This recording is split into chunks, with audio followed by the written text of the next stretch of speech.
बिस्मिल्लाहिर्रहमानिर्रहीम, अस्सलामुअलैकुम। कनाडा में मुकीम ओवरसीज़ पाकिस्तानीज़ देख रहे हैं प्राइम कनाडा टीवी और मैं हूं इंजीनियर काजी नौमान मुजाहिद आपके पसंदीदा प्रोग्राम रीबिल्ड नेशन के साथ। नाज़रीन, जब हम कौम की तामीर नौ की बात कर रहे हैं, जब हम नेशन को रीबिल्ड करने की बात कर रहे हैं, तो वहाँ यकीनन तालीम एक ऐसा पहलू है जो कि सबसे ज़्यादा जिस पे हमें देखने की, उसको इम्प्रूव करने की ज़रूरत है। एंड एज़ यू नो कि तालीम के लिए बहुत सारे काम हो रहे हैं और इस बात को ऑल्दो कि बहुत देर हो चुकी है, बट हम ये चाहते हैं कि यकीनन पाकिस्तान में जो है वो लिटरेसी रेट भी आगे आए और उसके लिए हमें यकीनन एजुकेशन में रिफॉर्म्स करने की ज़रूरत है। अपने एजुकेशन सिस्टम को हमें एक तरह से री इन्वेंट करने की ज़रूरत है। और I am very proud today कि I have with me a very honourable guest. जब मैं आपके साथ तारुफ़ कराऊंगा तो यकीनन आपको इस प्रोग्राम की अहमियत का भी अंदाज़ा होगा। आज हमारे साथ मौजूद हैं प्रोफेसर डॉक्टर सईदुद्दीन साहब, जो कि Karachi board of intermediate education के चेयरमैन हैं। आपके प्रोग्राम में आपको वेलकम करते हैं सर। अस्सलाम वालेकुम। Thank you sir. सर, सबसे पहले तो मैं चाहूँगा कि इंटरमीडिएट बोर्ड और तालीमी इदारों के हवाले से बातचीत बहुत होती है, लेकिन आपका जो शख्सियत है वो एक पसे पर्दा रहती है। तो सबसे पहले मैं ये चाहूँगा कि जो इतना बड़ा एक कराची जो एक बहुत बड़ा पाकिस्तान का सबसे बड़ा शहर है और वहाँ के एक तालीमी निज़ाम को आप चूँकि चला रहे हैं, मॉनिटर कर रहे हैं, तो मैं चाहूँगा सबसे पहले आप अपने बारे में एक डीप इंट्रोडक्शन अपनी शेयर करें। Thank you. प्राइम टीवी के हवाले से मैं बस ये बताना चाहूँगा कि मैं सिंध का एक छोटा सा शहर है मीरपुर ख़ास, जो आमों की वजह से पूरी पाकिस्तान में, पूरी दुनिया में मशहूर है और सिंधड़ी आम वहाँ के बड़े मशहूर हैं। मैं बस उस शहर में पैदा हुआ, मीरपुर ख़ास में, और वहीं से मैंने मैट्रिक और इंटरमीडिएट और फिर ग्रेजुएशन किया। इसके बाद फिर मैं एमएससी के लिए बलूचिस्तान यूनिवर्सिटी कोयटा गया। फिर वहाँ से मुझे शौक़ था पीएचडी का और उस ज़माने में वसाइल कम थे, लेकिन इवन देन मैंने फिर एडमिशन लिया और मैंने सेंटर ऑफ एक्सीलेंस जामशोरो से, यूनिवर्सिटी ऑफ सिंध से एमफिल किया कार्बोहाइड्रेट केमिस्ट्री में। फिर कार्बोहाइड्रेट केमिस्ट्री में एमफिल करने के बाद मैं थर्स्ट फील करता था कि पीएचडी बहरहाल थोड़ी सी दूर है। तो उस ज़माने में ये होता था कि पहले एमफिल करो फिर पीएचडी करो। तो मैंने ये बात मैं पुरानी कर रहा हूँ आपसे, 1988 की। Then I started to do PhD. फिर मैंने ड्रग केमिस्ट्री में पीएचडी किया और कोई 24-25 इंटरनेशनल नेशनल पब्लिकेशन की और पॉलीमर साइंस पे, इन्वायरमेंटल पॉल्यूशन पे फिर किताबें वगैरह भी लिखी। और फिर मैं लेक्चरर अपॉइंट हुआ गवर्नमेंट ऑफ सिंध में, फिर असिस्टेंट प्रोफेसर, फिर एसोसिएट प्रोफेसर, फिर प्रोफेसर हो गया। फिर एक बड़ा कॉलेज है मीरपुर ख़ास में, शाह अब्दुल लतीफ़ कॉलेज मीरपुर ख़ास, उसमें मैं प्रिंसिपल रहा 2 साल। फिर वहीं 4 साल तक मैं डायरेक्टर कॉलेजेस रहा एक रीजन का, जहाँ मुख्तलिफ़ डिस्ट्रिक्ट्स के कॉलेजेस होते हैं बॉयज़ गर्ल्स, तो उनको फिर देखना था मेरा काम एजुकेशन को, तो मैं डायरेक्टर कॉलेजेस रहा। फिर उसके बाद मेरा सिलेक्शन यहाँ सेकेंडरी बोर्ड कराची, जो सिंध का सबसे बड़ा बोर्ड है, उसमें हो गया और 4 साल में सेकेंडरी बोर्ड कराची में चेयरमैन रहा। अब 2-3 माह पहले मेरी नई पोस्टिंग हुई है यहाँ फॉर नेक्स्ट 3 इयर्स इंशाल्लाह। तो मैं इंटरमीडिएट बोर्ड का चेयरमैन हूँ। वेरी इंप्रेसिव, वेरी नाइस, माशाल्लाह। मेरा एजुकेशन बैकग्राउंड है शुरू से। बिल्कुल ठीक है। That's why you are holding the command of the education side. So मैं ये जानना चाहूँगा सर कि आजकल हम तालीम के हवाले से अगर हम पाकिस्तान की बात करते हैं तो कुछ अर्से पहले मुझ पर ये बात वाज़े हुई कि लिटरेसी रेट तो पाकिस्तान में कम है ही, लेकिन अगर हम उसमें से ऐसे लोगों को जो कि नॉन मैट्रिक है, अगर उनको भी रिमूव कर दें तो वो लिटरेसी रेट कोई 10 से 12% के आसपास कहीं आ जाता है। क्या इसमें सदाकत है? नहीं, इतने करंट स्टैटिस्टिक्स तो मेरे पास नहीं है, मगर हमारे यहाँ देखें कोई चीज़ें अनइवन हैं। हुआ यह है कि माइग्रेशन के बाद हमारे बुज़ुर्ग जो इंडिया से तशरीफ़ लाए, या हमारे यहाँ जो लोकल लोग थे एक ख़ास उम्र के लोग, उन्होंने नहीं पढ़ा। ठीक है। उन्हें नहीं पढ़ने की वजह से क्या हुआ कि हम जब टोटल लोगों को काउंट करते हैं तो वो लोग भी काउंट हो जाते हैं। तो ऐसा लगता है कि हमारे यहाँ लिटरेसी रेट बहुत लो है, लेकिन ऐसा नहीं है। रूरल एरियाज़ में भी अब शौक बढ़ रहा है। और क्योंकि मेरा ताल्लुक़ सिंध रूरल से भी रहा, तो मैं मिट्टी, इस्लाम कोट और डीप लो, बहुत छोटे छोटे से शहर हैं, मैं वहाँ भी गया हूँ, तो वहाँ भी स्कूल भरे हुए हैं और वहाँ भी लोगों में ये शौक़ है कि अपने बच्चों को पढ़ाएं। तो नो डाउट कि हमारे यहाँ कुछ स्टैटिक्स का भी प्रॉब्लम है, लेकिन ये बहरहाल शौक़ तालीम का पाकिस्तान में बढ़ रहा है। ये अलग बात है कि माशी मसाइल हैं, और कुछ हम जो एफ़र्ट्स लेनी चाहिए कम्युनिटी को साथ मिला के, वो एफ़र्ट कम ली जा रही हैं। वो कहीं सिर्फ एडमिनिस्ट्रेटिवली हम किसी रिमोट एरिया में स्कूल खोल देते हैं तो वो नहीं चलता, इसलिए कि वहाँ लोकल लोगों की पार्टिसिपेशन नहीं होती। तो जब तक हम अपने रूल्स में सॉफ्टनेस लाएं, जो बच्चा वहाँ का मैट्रिक हो, जो वहाँ का 8th क्लास बच्चा हो, उसको इंडक्ट करें। वो उनके सोशल के प्रॉब्लम को बहुत अच्छी तरह समझता है। तो कम्युनिटी पार्टिसिपेशन के ज़रिए हम रूरल एरियाज़ को गैदर कर सकते हैं। अच्छा, आजकल हम जैसे देख रहे हैं कि आईटी के हवाले से दुनिया में एक बहुत बड़ा इनकलाब आया हुआ है। ऑल्दो कि इस वक्त कोविड है, बट इस पेंडेमिक के बावजूद जो 2 इंडस्ट्रीज़ बहुत ज़्यादा आगे जा रही हैं, उसमें हम हेल्थ और आईटी की बात करते हैं कि वो 2 इंडस्ट्रीज़ इस वक्त चल रही हैं, और काफ़ी सारे लोग पाकिस्तान में भी अब इस तरफ माइल होना शुरू हो गए हैं। उनका इंटरेस्ट इस तरफ बढ़ना शुरू हो गया है कि वो एंटरप्रेन्योरशिप की तरफ आएँ और वो आईटी से इस्तेफ़ादा हासिल करते हुए कुछ अपना बिज़नेस वगैरह स्टार्ट कर सकें। कुछ ज़रूरियात ही इस तरह की इस पेंडेमिक में हो गई हैं। आप क्या समझते हैं कि जो हमारा जो इस वक्त तालीमी निज़ाम चल रहा है, उसमें क्या कुछ रिफॉर्म्स लाने की ज़रूरत है, या वो अप टू डेट है आपके ख़्याल में? और अगर वो रिफॉर्म्स रिक्वायर्ड हैं तो वो किस लेवल पर रिक्वायर्ड है? देखिए, ये तो ऑब्वियस के रिफॉर्म तो लानी चाहिए, और अप टू डेट तो हमारा तालीमी निज़ाम नहीं है। ठीक है। अब देखिए, बात ये है कि हम वो नेशन है जो फाइनेंशियली तौर पे स्टेबल नहीं है, तो beggar will not be the chooser ना। तो होता है कि हमें थोड़ी अपनी इकनॉमी को स्ट्रॉन्ग करना है। वो किस तरह करना है, वो उसके डिफरेंट मीन्स होंगे। और मैं ज़ाती तौर पे समझता हूँ कि आईटी ने प्रूव भी किया है, और मैं मैट्रिक बोर्ड में था तो हमने पहली दफ़ा इस बोर्ड में ये जो फॉर्म्स स्कूलों से आते थे, बच्चे भरते थे, फॉर्म जमा होते थे, सारे मसले होते थे, मैंने पहली दफ़ा ये शुरू कराया था कि ऑनलाइन फॉर्म सबमिट करो। तो ऑनलाइन फॉर्म सबमिट से 30% 2018 में हमारे पास 2019 में तकरीबन 30% फॉर्म सबमिट हुआ। हमने फिर ये किया था कि जिन स्कूलों ने हमें ऑनलाइन फॉर्म दिए थे, हमने कहा कि आपको कमांड दे देते हैं, आप इनके इनरोलमेंट कार्ड, आप इनके एडमिट कार्ड खुद ही प्रिंट कर लें। There is no need to visit the our institution.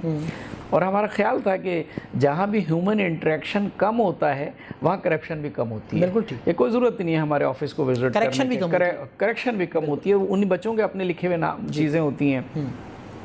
बड़ा अच्छा रहा, उसका इम्पैक्ट रहा। तो आईटी को तो इंट्रोड्यूस करना चाहिए। आईटी इंट्रोडक्शन से हमारी हर फील्ड में लोग ईज़ हो जाएंगे। और ये जो हम मूव कर रहे हैं, हमारे शहरों में रश है ट्रैफिक का, तो शायद ये भी कम हो जाएगा। ट्रैफिक का रश कम होगा तो हमारे पेट्रोल की भी कंजम्पशन कम होगी, हमारा इंपोर्ट भी कम होगा, तो हमें मतलब बहुत सारे फ़ायदे होंगे। बड़े दूर तक सोचना चाहिए। तो मैं समझ रहा हूँ कि अभी हमने इस बोर्ड में भी कुछ चीज़ें लाना चाह रहे हैं कि हम चाह रहे हैं कि हम OMR को इंट्रोड्यूस कराएं। OMR के ज़रिए ये होता है कि जो MCQs वाले जो पेपर होते हैं, हम उनको स्कैन कर सकते हैं। तो उसमें 2 बातें हैं। एक तो उसमें ह्यूमन इंटरेक्शन कम हो जाता है, ह्यूमन इंटरेक्शन कम होगा तो वो एरर फ्री हो जाएंगे। और सेकेंडली ये है कि उसमें करप्शन के चांस नहीं होते वो, और रिज़ल्ट भी हम जल्दी दे सकते हैं, और मुख्तलिफ़ किस्म के उसमें सॉल्यूशन मौजूद हैं। तो वो हम ला रहे हैं इंशाल्लाह इस साल, और कुछ चीज़ें इंट्रोड्यूस करा रहे हैं। तो आईटी को तो मेरा ख़्याल अब पाकिस्तान में हर जगह वेलकम कहा जा रहा है। बस ये कि हमारे यहाँ फाइनेंशियल कंस्ट्रेंट हैं, और शायद आपको ताज्जुब होगा कि एक बच्चा जो हमारे पास फर्स्ट ईयर इंटर में आता है, तो शायद वो 5,000 या 6,000 रुपीज़ में वो फर्स्ट ईयर में इंटर होता है जी, और वो इंटर से पक्का सर्टिफिकेट लेके निकल जाता है। इसमें मार्कशीट भी होती हैं, इसमें उसको उस बच्चे का एग्ज़ाम भी कंडक्ट करना है। अगर आप 6,000 7,000 को डॉलर में कन्वर्ट करेंगे या कैनेडियन डॉलर में कन्वर्ट करेंगे तो आप समझेंगे कि मतलब कुछ भी नहीं है, कुछ ना होने के बराबर है। इसके मुकाबले में जो हमारे पास ओ लेवल और ए लेवल के बच्चे हैं जो कैम्ब्रिज से अटैच हैं, आप देखिए वहाँ पाकिस्तान के हिसाब से भी 12 या 12,000 13,000 रुपीज़ पर पेपर। अगर कोई बच्चा 4 पेपर दे रहा है तो आप 12 से 4 को मल्टीप्लाई कर लीजिए 1000 से, तो वो 48,000 के करीब पैसे देता होगा। अच्छा, हम अक्सर ये सुनने में आता है सोशल मीडिया के ऊपर, चूँकि आपको पता है कि एक 5G वार का दौर भी चल रहा है, तो बहुत सारी उसमें फॉल्स न्यूज़ भी होती हैं। तो मैं आपकी मौजूदगी का फ़ायदा उठाते हुए, जो आजकल बताया जा रहा है कि निसाब में बहुत सारी तब्दीलियाँ कर दी गई हैं, की जा रही हैं, इस बात में कोई सदाकत है? जी हाँ, बिल्कुल निसाब में तब्दीलियाँ हैं, बल्कि बैरो ऑफ करिकुलम ने कुछ फर्स्ट 1 क्लास से लेके 8 क्लास तक के निसाब को मैं मतलब उसको जदीद तकाज़ों के मुताबिक बनाया है। और मैंने जितनी मीटिंग अटेंड की हैं तो वहाँ एजुकेशनिस्ट ने, क्योंकि लोअर लेवल पे मैं नहीं देखता हूँ, तो उन्होंने उसको अप्रिशिएट किया है। ठीक है। अच्छा, मेरा जो क्वेश्चन था, आपने अच्छा जवाब दिया, लेकिन मेरा जो क्वेश्चन था वो था कुछ कॉन्स्पिरेसीज इस तरह की जो है वो क्रिएट की जा रही हैं कि निसाब में बहुत सारी चीज़ें हटाई जा रही हैं, कुछ अनइग्नोरेबल चीज़ें जो हैं वो ऐड की जा रही हैं। क्या इसमें से कोई सदाकत? नहीं, मैंने तो एज ए एजुकेशनिस्ट नहीं देखा। वो असल में क्या है, जैसे उर्दू में नहीं कहते हैं कि कुछ तो होते हैं मोहब्बत में जुनू के आसार, कुछ लोग भी दीवाना बना देते हैं, तो वो ऐसा है। ऐसा नहीं है। मेरा ख्याल ये है कि कहीं कहीं हमारा मिजाज हो गया है कि अगर कोई चीज़ हमारे मिजाज के मुताबिक नहीं हो तो वो गलत है। ठीक है, लेकिन ठीक है, कुछ चीज़ें जैसे जो हमारा रिलीजन है वो सेंसिटिव है, उसमें ख़ातमुन नबीन सल्लल्लाहु अलैहि वसल्लम पे हमारा मतलब बग़ैर हुज्जत के वो ईमान है। अच्छा सर, एक बहुत ख़ास चीज़ जो कि मैं ख़ुद भी नोट करता हूँ, और मैं चूँकि एकेडमिया इंडस्ट्री एक जो गैप है, मैं उसके लिए भी इंजीनियरिंग यूनिवर्सिटीज़ के साथ मिलके करिकुलम पे काम कर रहा होता हूँ, तो मैंने ये देखा कि वो चीज़ें जो हमने अपने स्कूल में, अपने अदवार में हमने पढ़ी, वो आज हमारे बच्चे भी वही चीज़ पढ़ रहे हैं। तो क्या वो चीज़ें वाकई अप टू द मार्क हैं, या आप समझते हैं कि उनमें कुछ अपडेट? नहीं, आप बिल्कुल ठीक कह रहे हैं। ये बिटर फैक्ट है और हम भी इसको तस्लीम करते हैं। मैं जब लेक्चरर था 89 में मैंने शायद ज्वाइन किया, तो मैंने उस ज़माने में 90 में शायद बुक चेंज हुई थी केमिस्ट्री की। ठीक है। तो at the time I was lecturer ना, तो जब हम वो बुक पढ़ रहे थे तो आज भी जब मैं केमिस्ट्री की किताब देखता हूँ तो वो यही है। तो ये एक तकलीफ दे फैक्ट है। हमारे यहाँ ऐसा हुआ कि 2006 में नेशनल करिकुलम आया और पंजाब ने उसको अडॉप्ट कर लिया, बलूचिस्तान ने भी कर लिया, केपी ने भी कर लिया, लेकिन बदकिस्मती से सिंध ने नहीं किया। लेकिन अब इस पे बड़ा तेज़ी से काम शुरू है और मैं आपसे बिल्कुल मुत्तफ़िक़ हूँ कि करिकुलम में चेंज आनी चाहिए।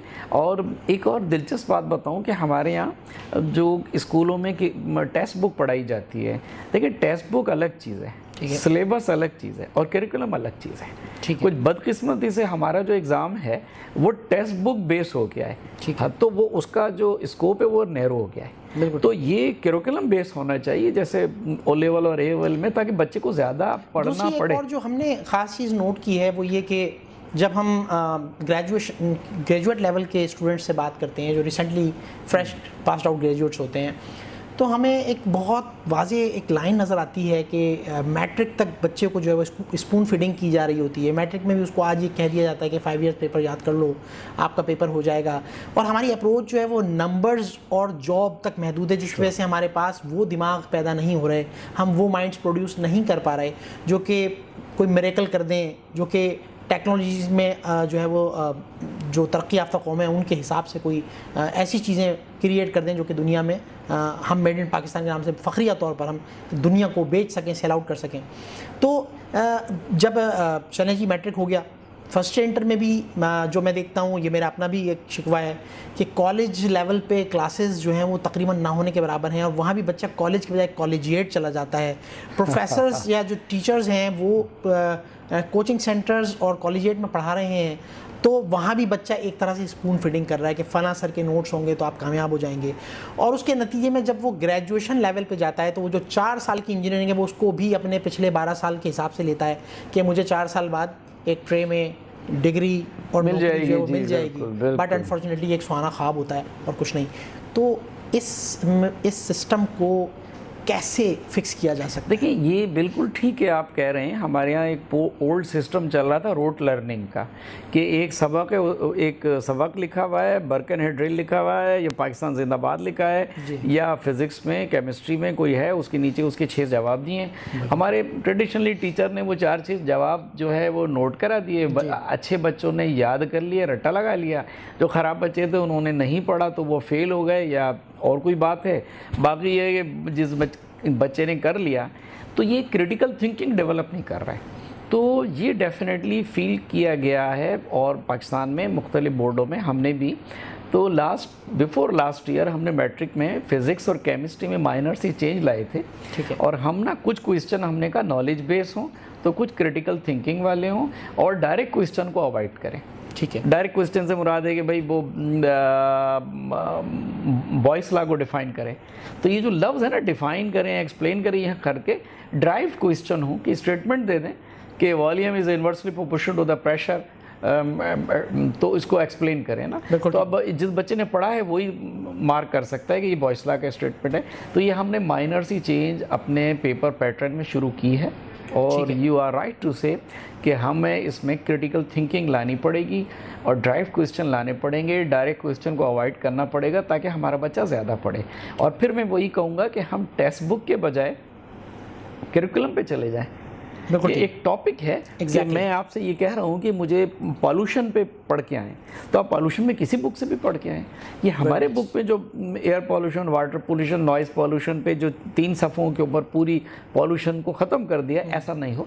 बच्चा मुख्तलिफ़ किताबों से पढ़े तो उसका कुछ जहन खुलेगा।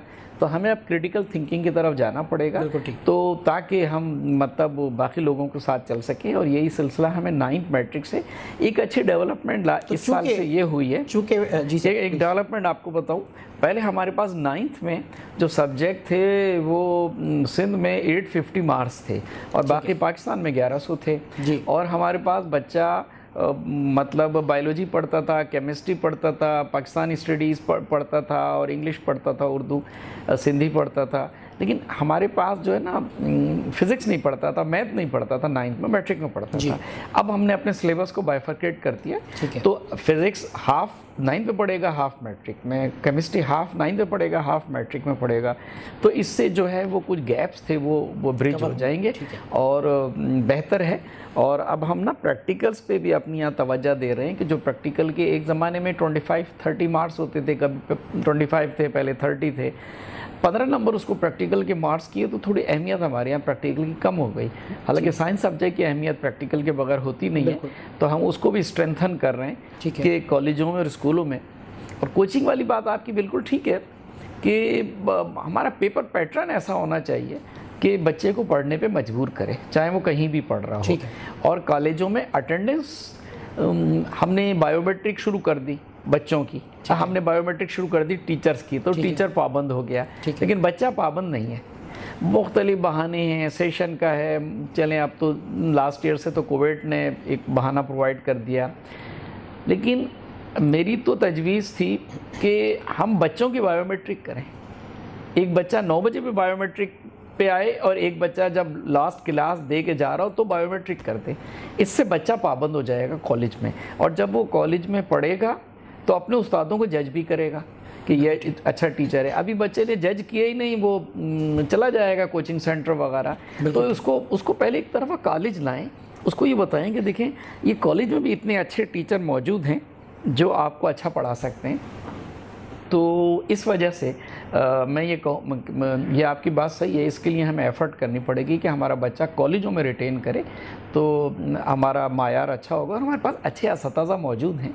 अब ज़रूरत इस बात की कि हमारा एजुकेशन सिस्टम उनसे काम ले। इंशाल्लाह हम भी आपको इसमें असिस्ट करेंगे कि इसमें आजकल हम देख रहे हैं कि दुनिया में चूँकि आर्टिफिशियल इंटेलिजेंस का दौर है जी, और डेटा साइंस उन तमाम चीज़ों का आगे फ्यूचर ही इन तमाम चीज़ों का है, तो हम ये देख रहे हैं कि पाकिस्तान में ख़ासतौर पे इंजीनियरिंग यूनिवर्सिटीज़ पे इस तरह के प्रोजेक्ट्स आ गए हैं कि अब CCTV कैमरा जो कि सिर्फ जिसका पर्पस सिक्योरिटी लेवल तक महदूद था, वो अब इस लेवल पर आ चुका है कि वो अब आपकी अटेंडेंस को ओवरकम कर जाएगा। यानी आप अपने क्लासरूम में आके बैठेंगे तो जो CCTV कैमरा वहाँ लगा है उससे टीचर और मार्क कर लेंगे कौन है कौन नहीं है, तो वो फेस रिकग्निशन के थ्रू वो काम कर रहा है। इस तरह के प्रोजेक्ट्स पाकिस्तान में बन चुके हैं अल्हम्दुलिल्लाह। बहुत अच्छे। तो इंशाल्लाह हम उसमें भी आपको कनेक्ट कराएंगे कि अगर वो आप उस टेक्नोलॉजी से फ़ायदा उठाना चाहें तो ज़रूर हम आपके साथ कोऑपरेट करेंगे। अच्छा सर, चूँकि ओवरसीज़ पाकिस्तानीज़ हमारे इस प्रोग्राम को देख रहे हैं तो एक चैलेंज उन लोगों को आता है अक्सर, हमने नोट किया है कि जब ओवरसीज़ पाकिस्तानीज़ जब क्योंकि उनका एक आने जाने का सिलसिला लगा रहता है, कभी वो पाकिस्तान में होते हैं, कभी किसी वजह से पाकिस्तान आ जाना पड़ता है, तो जो उनकी एजुकेशन बच्चों की जो चल रही होती है वो एक बहुत बड़ा एक हर्डल क्रिएट हो जाता है कि उसको कैसे यहाँ पर एडमिशन दिलाएं। तो अगर वो वहाँ 9th क्लास तक या पढ़ चुका है और अब यहाँ उसको आके खाली मैट्रिक करना है, तो बहुत सारे चैलेंजेस होते हैं। तो कोई इस तरह का कोई सिस्टम मौजूद है या बनाया जाना चाहिए या बन चुका है कि ये वो जो पेरेंट्स जो कि माइग्रेट करते हैं किसी एक लोकेशन से वापस पाकिस्तान की तरफ या पाकिस्तान से आउटसाइड, तो उनको ये जो एजुकेशन के बच्चों की एजुकेशन के हवाले से जो उनका कंसर्न है वो एड्रेस हो सके? हाँ, बहुत वैलिड, बहुत अच्छा क्वेश्चन है, बल्कि आपके आज के प्रोग्राम का सबसे खूबसूरत क्वेश्चन है ये मैं कहूँगा। ये बिल्कुल होना चाहिए यार। मुझे काफ़ी दिन पहले किसी ने मार्क किया था, मिडिल ईस्ट से उन्होंने कहा था कि अगर हमारे बच्चे हैं और बाज़ जगह हमें लैंग्वेज बैरियर है अरबिक का और उसका, तो अगर पाकिस्तान से, तो हमारे यहाँ आपके इल्म में है कि पाकिस्तान में कोई नई काम शुरू करना ज़रा मुश्किल काम होता है, तो वो लोग जो उस पर क्रिटिसिज्म होता है। लेकिन मैं आपसे प्रॉमिस करता हूँ कि मैं बड़ा कन्विंस हूँ इस बात से कि जो ओवरसीज़ पाकिस्तानी हैं वो ही पाकिस्तान का सरमाया है। और हमारे पास जो रेमिटेंस आ रहा है बहुत बड़ा, वो हमारी उन ओवरसीज़ पाकिस्तानी हैं उनकी बड़ी मेहरबानी है और उनकी अपने वतन से मोहब्बत है और मैं अप्रिशिएट करता हूँ। तो हम ऐसा एक प्रोग्राम शुरू करेंगे इंशाल्लाह, क्योंकि इसके लिए परमिशंस वगैरह दरकार होंगी और अपने सिस्टम के अंदर चेंज, तो हम एक एक्सटर्नल स्टूडेंट्स के नाम से ऐसा कर सकते हैं कि हम अपना सिलेबस और अपना करिकुलम बच्चों को दे दें जो ओवरसीज़ में हैं, चाहे वो कनाडा में हैं या कहीं और भी हैं, और वो जब हमारे एग्ज़ाम के टाइम की अनाउंसमेंट भी पता है तो वो रजिस्टर्ड करा लें, ऑनलाइन हम रजिस्टर्ड करा लें, और उसके बाद जब हमारा एग्जामिनेशन हो तो वो आके एग्ज़ाम दे दें। ठीक है। बल्कि मैं समझता हूँ कि हमें एक स्टेप और आगे जाना चाहिए अपने ओवरसीज़ बच्चों के लिए कि अगर हम साल में उनकी कन्वीनियंस के हिसाब से भी अगर इम्तहान कर लेते हैं, अपने सिस्टम में थोड़ा चेंज करके आगे पीछे या इसमें मैं ऐड करूंगा कि जैसे आजकल तो कोविड ने हमें ऑनलाइन आना सिखा दिया है, ऑनलाइन का एग्ज़ाम ले सकते हैं, तो भी हम ले सकते हैं। मैं समझता हूँ कि आपका बड़ा वैलिड क्वेश्चन है और हम इस पे काम करेंगे इंशाल्लाह, ताकि हम अपने उन बच्चों को भी फोल्ड कर सकें और हमारे इदारा को भी फाइनेंशियली सपोर्ट मिलेगा और उनको पाकिस्तान के नाम से सपोर्ट मिलेगा जो हमसे मोहब्बत करते हैं। यूनिवर्सिटी लेवल पे स्टूडेंट एक्सचेंज प्रोग्राम जो है वो चल रहा है, यूनिवर्सिटी लेवल पे तो HEC ने उस पर काम कर लिया है, क्या ऐसा स्कूल लेवल और कॉलेज लेवल पर भी मुमकिन है? देखिए, हमारे रिसोर्सेज बड़े लिमिटेड हैं, लेकिन अगर हमें कोई स्पॉन्सर मिल जाए फॉरेनर और तो मैं मुत्तफ़िक़ हूँ इस बात से कि हम अपने जो फर्स्ट ईयर में बच्चे हैं, टॉप 10 बच्चे हैं, उनको एक्सचेंज प्रोग्राम के तहत 2 महीने या 3 महीने के लिए कनाडा या कहीं भेज देते हैं। तो इससे सब अच्छा इम्प्रेशन ये होगा कि जो हमारे बाकी बच्चे हैं फर्स्ट ईयर में पढ़ने वाले, उन पे बड़ा एक पॉजिटिव सा असर पड़ेगा। वो ज़्यादा मेहनत करेंगे। तो हम हमारे यहाँ HEC टाइप का कोई इदारा है नहीं, बोर्डों को जो कंट्रोल करता है वो एक डिपार्टमेंट है जो यूनिवर्सिटी एंड बोर्ड डिपार्टमेंट है। तो अगर किसी फॉरेन एजेंसी ने हमसे कांटेक्ट किया, जैसे कैनेडियन या कोई वहाँ की NGO वगैरह ने, तो ज़रूर हम इसके साथ MOU साइन करेंगे और अपने बच्चों को इनिशियली तौर पे, और जो बोर्ड भी मदद कर सकेगा फाइनेंशियली उनको हेल्प कर सकेगा तो भी करेगा। तो फाइनेंशियल अगर हेल्प मिल जाएगी तो कुछ हम हेल्प कर देंगे, कुछ दूसरा ऑर्गेनाइजेशन हेल्प कर दे, और अपने बच्चों को इनिशिएट करें, शायद बेशक फर्स्ट सेकंड थर्ड 3 बच्चों को भेज दें, तो इससे जो ना वो जो कंपटीशन डेवलप होगा बच्चों में, वो मेरे ख्याल बहुत हेल्दी कंपटीशन होगा। और मैं बिल्कुल आपकी इस तजवीज़ की हिमायत भी करता हूँ और इस पर काम भी शुरू करूँगा इंशाल्लाह नेक्स्ट वीक। अच्छा, जैसे हम अगर माजी में बात करते हैं, टीचर्स जो हैं वो टीचर्स और इन्विजिलेटर्स या इन्विजिलेशन का जो प्रोसेस है उसके लिए लोग बाकायदा ना सिर्फ पाकिस्तान से बाहर जाते थे, पढ़ाने जाते थे, सालों मुल्क से बाहर दूसरे मुल्कों में, इवन अफ्रीका में और दूसरे यूरोप वगैरह तक जो हमारे प्रोफेसर और टीचर्स जाया करते थे। इस हवाले से कोई अभी प्रोसेस चल रहा है, इनकी ट्रेनिंग का कोई तरीक़ाकार वज़ा किया गया है कि इंटरनेशनल ट्रेनिंग्स दिलवा दी जाएँ? देखिए, इन्विजिलेशन में हमें इतने प्रॉब्लम नहीं होते क्योंकि ये लोकल सा मसला है, 2-3 घंटे।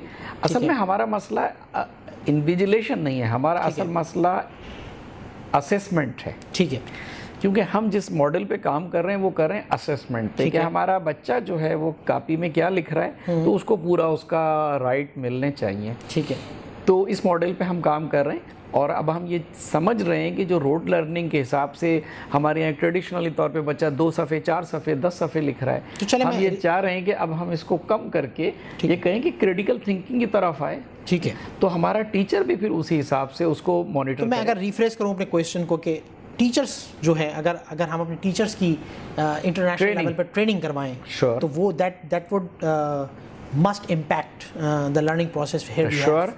अच्छा, हम क्योंकि कोई फॉरेन पर्सनालिटी तो हायर नहीं कर सकते, इट्स टू कॉस्टली, तो हमने एक प्रोग्राम शुरू किया है अभी।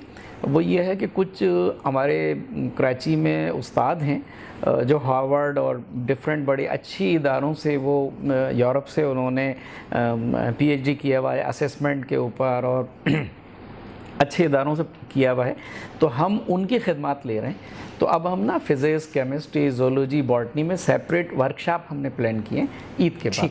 तो वो इस दफ़ा हमने मॉडल पेपर भी ज़रा हमारे यहाँ कुछ कोर्स कर्टेल हुआ था तो डिलीट हुआ था, तो हमने उस पर भी काम किया। ठीक है, तो हमारे पास एकेडमिक कमेटीज़ हैं, उसमें जो अच्छे प्रोफेसर कराची के वो पार्टिसिपेट करते हैं और हमें मशवरा भी देते हैं। तो हम इस पे काम कर रहे हैं और इंशाल्लाह ईद के बाद हमने प्लान कर लिया है तो हम वर्कशॉप करेंगे असेसमेंट के ऊपर। तो अगर जब हमारा असेसमेंट अच्छी हो जाएगी तो हमारे यहाँ जो थोड़ा सा किराई है वो इंशाल्लाह ख़त्म हो जाएगा और लोग कंफर्टेबल फील करेंगे इंशाल्लाह। बहुत शुक्रिया प्रोफेसर डॉक्टर सईदुद्दीन साहब, आपने अपना कीमती वक्त हमें दिया और बहुत सारी ऐसी इंसाइट्स शेयर की। नाज़रीन, आपने सुना कि जो कुछ हमें सोशल मीडिया के थ्रू पता लगता है उसमें सारी बातें हक़ाइक़ पर मबनी नहीं हैं और ऐसा भी नहीं है कि हम शायद आंखें बंद किए बैठे हैं। जो अरबाब इख्तियार हैं, जैसा कि आपने सर की बातें सुनी कि उनका विज़न क्या है, उनके अज़ाइम क्या हैं, वो आपने देख लिए। हाँ, कुछ चैलेंजेस हैं जिनको बहैसियत कौम हमने, आपने और इन अरबाब इख्तियार ने मिलकर सॉल्व करना है। तो आइए आगे बढ़िए और ये सोचते हुए कि पाकिस्तान से अगर हम बाहर चले गए हैं या अगर हमने अपनी ज़िंदगी के 50 साल गुजार लिए हैं तो ऐसा नहीं कि ज़िंदगी ख़त्म हो गई। हमें अपनी आने वाली नस्लों के लिए काम करना होगा और उसके लिए बेशक बहैसियत कौम हम सबको मिलकर जुड़कर काम करना होगा। काजी नौमान मुजाहिद को इजाज़त दीजिए। अल्लाह हाफ़िज़।